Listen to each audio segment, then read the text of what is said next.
పాడుబడ్డ ఒక ఫ్యాక్టరీలో ముగిసిన ఒక యుద్ధం. ఆ యుద్ధానికి గల కారణం ఎవరు?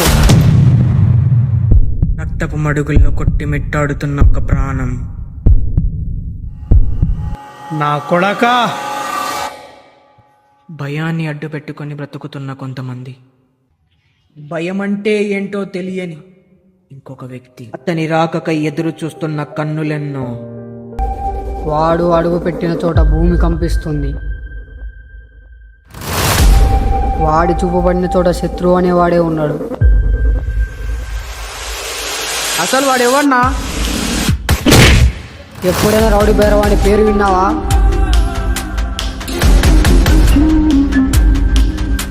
ఆయన ఇప్పుడు లేడు కదా, ఎక్కడికి వెళ్ళాడు? ఏమో తెలియదు.